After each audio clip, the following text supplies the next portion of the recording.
All right. See you soon. Okay. All right.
The flow of spiritual energy is always from the most subtle to the most dense, from what is not seen to what appears to be everywhere in front of you. And this flow of energy flows with an intention for life, an intention for movement, and an intention for love.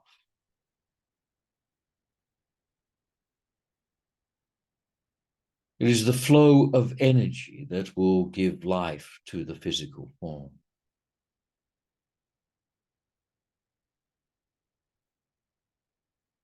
So you could say that the physical form is just a physical manifestation of love. As love flows from the Creator to the physical, then all that you see would be an expression of love.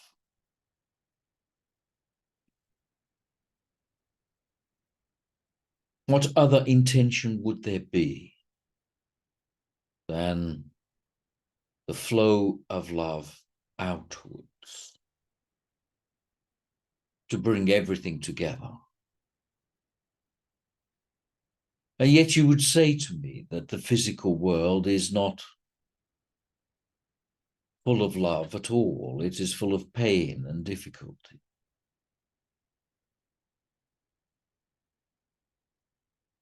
There is suffering and hurt, times of anger, frustration, and ridicule.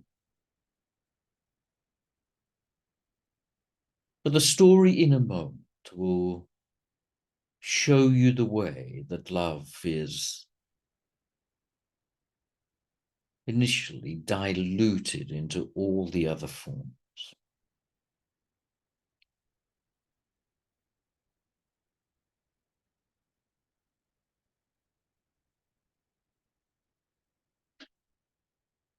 Let us move on.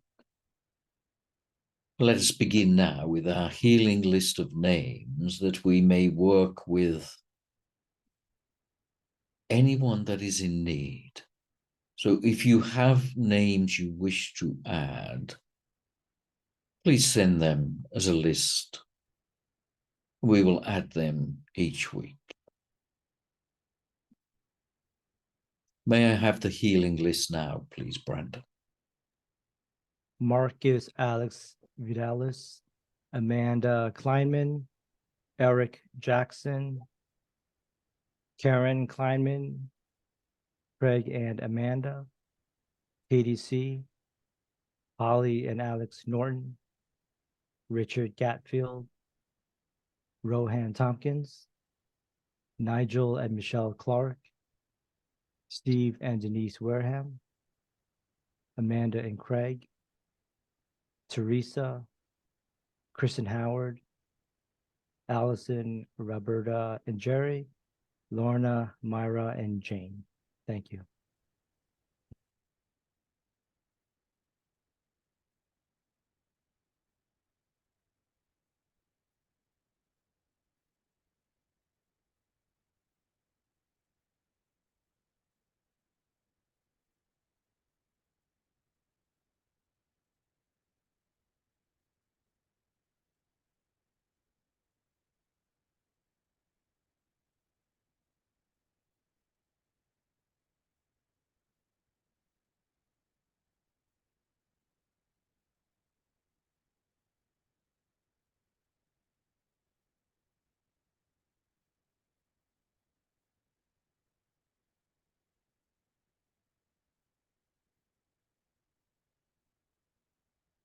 So if you were to take,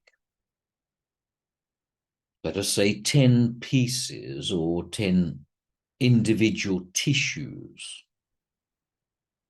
and you were to hold them up so they hung vertically, with a slight gap in between them.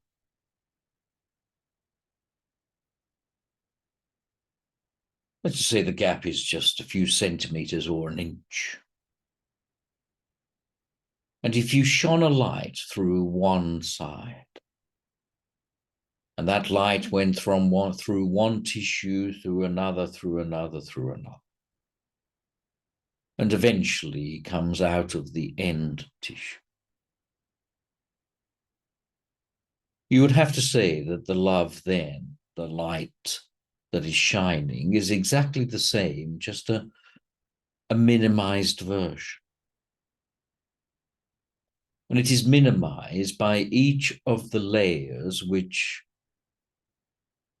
dilutes or inhibits each of, or the flow of the healing light.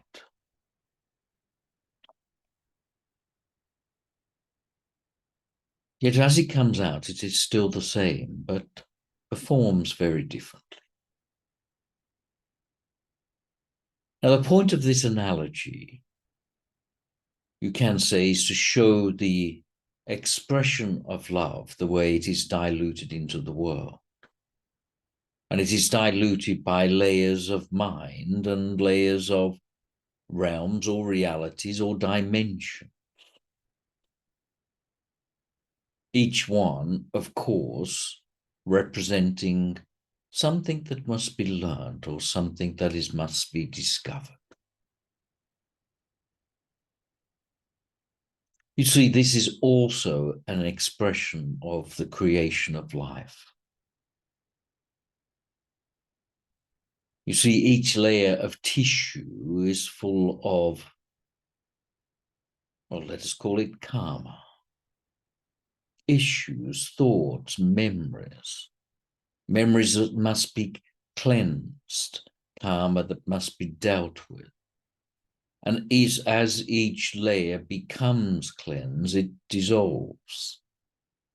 And the individual goes to the next highest, receiving more love and a greater call back home. He then deals with the karma or issues or memories of that layer, and then the next and the next. It is the cleansing of each individual layer that takes the aspirant home. Each has the complexities relating to a physical or the physical lives that have been led, to the realms of physical, mental, emotional, subtle, causal, spiritual, that are flowed through. And it is with the aid of various techniques and styles and mantras that the individual will cleanse away each of the problem areas. So again, the work is inwards and it is not outwards. It is the cleansing of mind, cleansing of thought, cleansing of action, and discovering true notion. To work through any of these layers, man must follow the way of either knowledge, action, or devotion. Knowledge, of course, can be very dry and dusty, and one can follow this path, learning more and more regarding how the world or the universe or spirit work. But it is a way that is fraught full of danger because there is little support, and often the knowledge is quite confusing, as one will tell you one way and another another. And one can find their way through knowledge, but it is one of difficulty and one of effort and at times much pain. There is a need for a strong teacher to work with you if you follow the way of knowledge. One who has already walked the path knows the pitfalls, and can guide you around a dedicated teacher or teaching. Often knowledge will involve some stepping away from the physical life. The way of action also is difficult, as man is often drawn by temptation. The temptation of the physical world, the temptation of what to do and to act, how to work. And this is the most difficult of the three paths. Action is never satisfactory until the aspirant decides to focus on the correct action. And the correct action will take that aspirant into the understanding of truth through no action, effortless effort. It is the resistance to what is already there that causes the being to act and to react. It is the chasing of the external world, yet the internal world is where the understanding lies. So the action then becomes focused and dedicated on the activities that are required for the opening of self.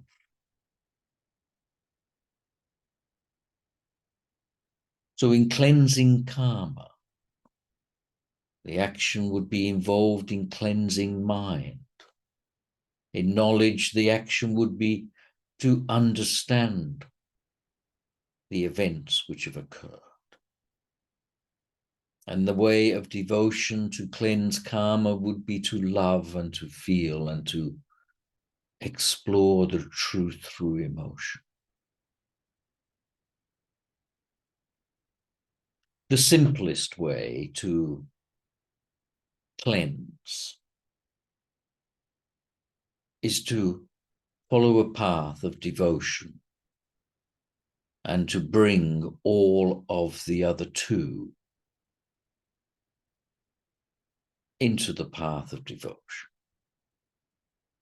Now, this devotion I talk about may be as simple as a mantra, chanting the name of a guru, deity, or to God, to be in service to others, to help and to advise others, to see your duty as the other person and not self. There are rituals and ceremonies that may help. And then when there is devotion within action and devotion within knowledge, then the expression of love becomes made into the world. You see, it is love that shines through the tissue, and it is love which will find your way back through the layer. It is love which will cleanse and clear, but it is also love which will open the individual portals, if you wish, the openings, the apertures that you may travel through. It is love that calls others together and brings each into one. And it is love which will bring the truth and reason and action all into the clarity of the world. Now, the way of devotion requires the assistance of one that knows. There are activities you can perform by yourself, but there is much that can be done with the guidance of another. And then it is the flow of that love which makes the simplest task so much more enjoyable. And this is the easiest task because you already possess all that you need. The difficulty is just letting it out into the world. So often people think they are closed-hearted,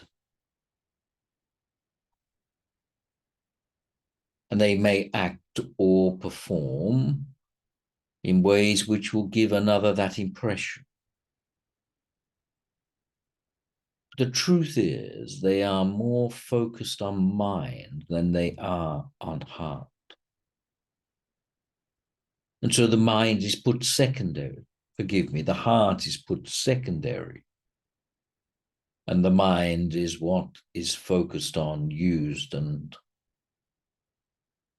judges the rest of the world. So in our analogy we gave a little while ago of honey flowing through a sieve, the honey here represents the love from the Creator. And the love from the Creator is distilled through the sieve, the mind, forming individual drops rather than the flow. But the love is still manifest. It is still available. It is still full of the same sweetness as it would if it was part of that whole connectedness.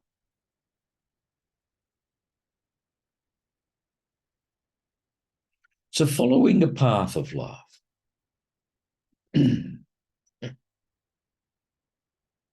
following a path of love, devotion, will mean that you will need to have awareness. Awareness always on the inner world, that you may then open your heart at the appropriate occasion. And if you are one that has trouble feeling love, then become aware of your attention, your awareness. If you can hold your awareness focused on an object,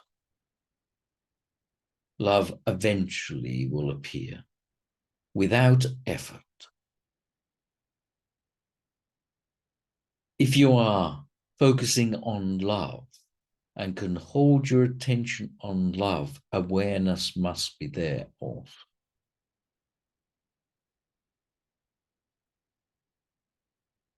The two come together, and they come immediately together, even though there appears to be a gap in the realization. Both are present at the same time. Where there is awareness, there must be love.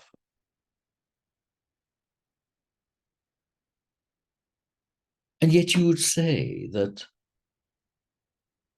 I can watch something but not love it. How does this work?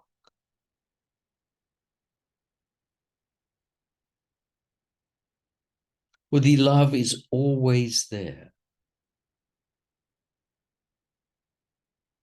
It is with the concentration and the open mind that the love flows. When the mind is trapped or caught or unfocused, then the veil is strong enough for the love not to be recognized. So it is with the clarity of mind that the greater feelings of love occur. It is with sitting in the purity of potential that the bubbles of love rise to the surface.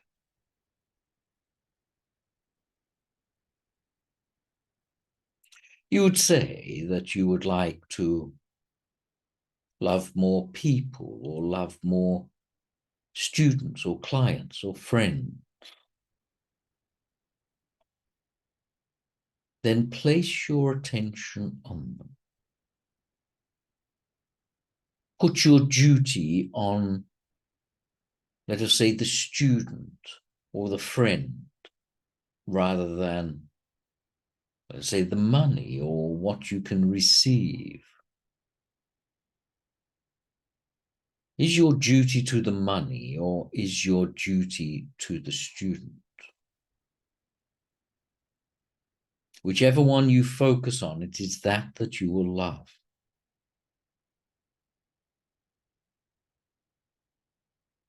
And whichever you say, therein lies my happiness. That is where your attachment is held.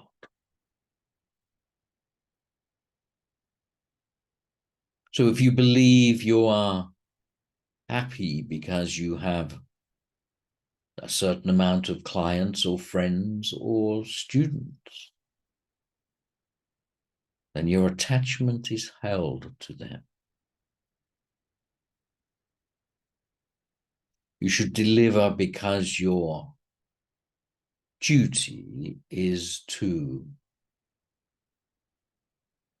the education, help, or love of the student or friend. How often would you sit with a friend and let them talk about their problems?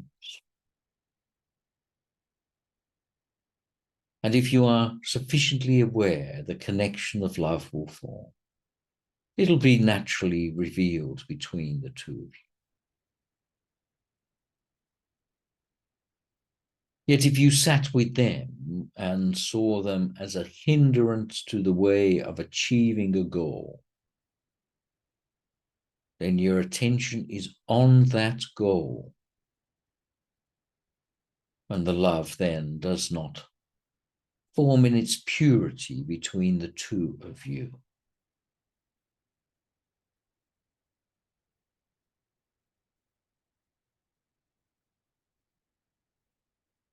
So what lies in front of you then? Your friend or your student or your client. They are your God. They are the one that must be loved and respected. And they are no more than the teacher to you. It is easy to say one is a teacher and one is a student. But it's not easy to say which one is which. Everything that lies in front of you, which may not be a person, but a circumstance, is your teacher. It is your teacher because it shows you your karma. It is your teacher because it opens itself and gives you the opportunity to love. You would fight your enemy, yet your enemy is part of your peace.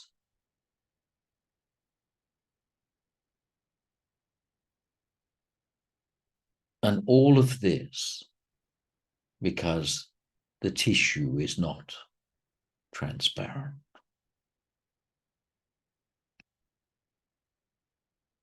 You see that the journey backwards, back into the source of all love or energy or light or beauty, is just removing the obstacles in the way.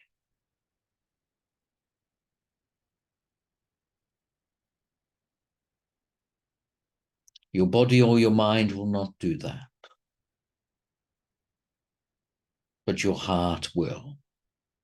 And it is the simplest, the most effortless, and the most direct way. Once you know the path, then follow the path of love. And you will notice your awareness is with you the whole way. And everything that is in the way is a signpost to point you backwards. Many, often, nearly always, people will turn away from their path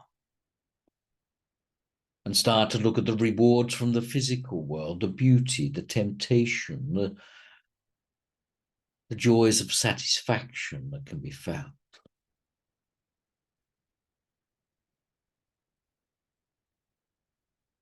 As long as they are not chased to be the end result, they are perfectly fine. But if you hold too much attachment to them and seek them as your solution, then you are bound in the physical.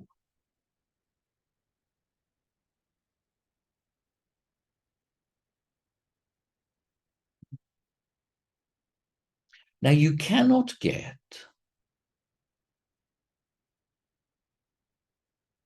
money from a pauper, only you can get money from a rich man. It is the same with devotion.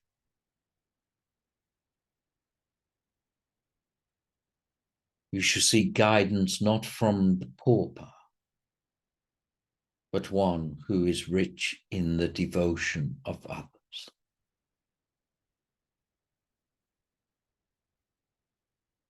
And that is your sign of your guide, your signpost, your direction, your teacher, your guru, your inner self.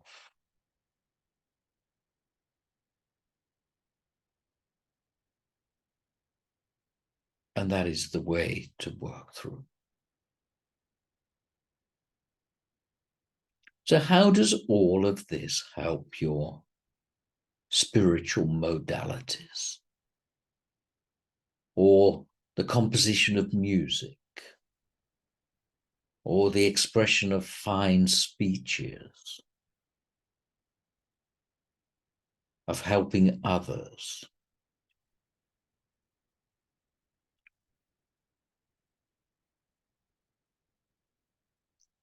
Try completing any of these tasks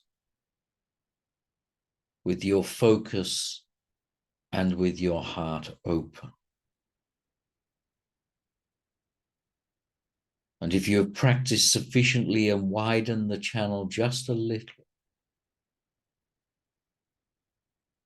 the flow of inspiration, the flow of truth, the flow of energy, the flow of love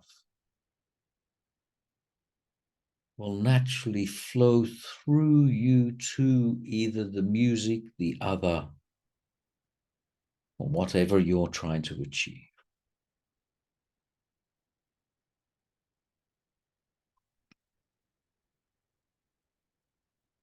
So hence, with all of your healings, all of your messages, all of your connections to others, have a clear mind and an open heart.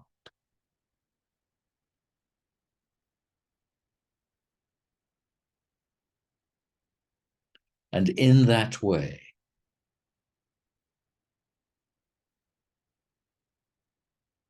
then the path forward and the path backwards join together.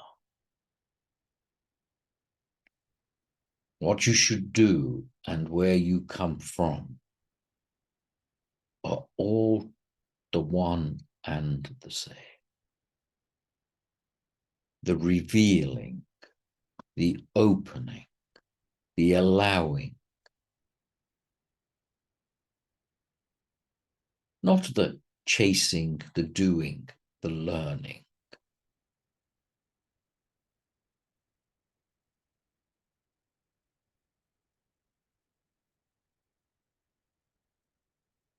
I've said before that when you look for your guide or your teacher, you should judge them by the fruit and not by the tree. After all, fruit, if it's dry, is non-rewarding. But if the fruit is juicy, then there is a sweetness and joy to the taste.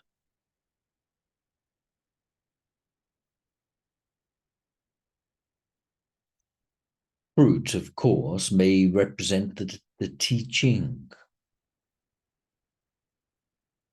but the juice represents how much love is in the act of teaching.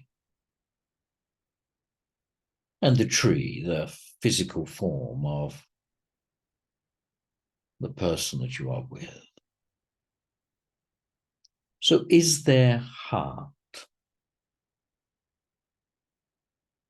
Is there application?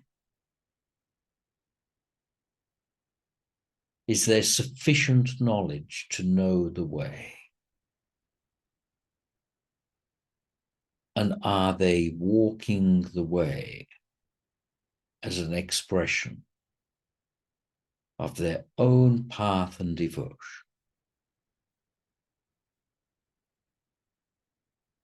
Do they serve either another or their creator?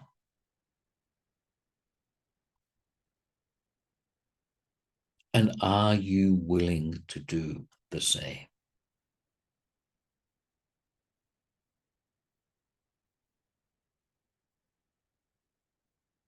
Who or what do you do your duty for?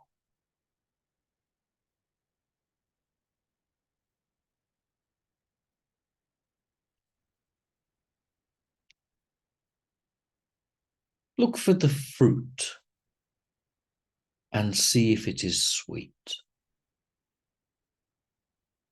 and then take a bite.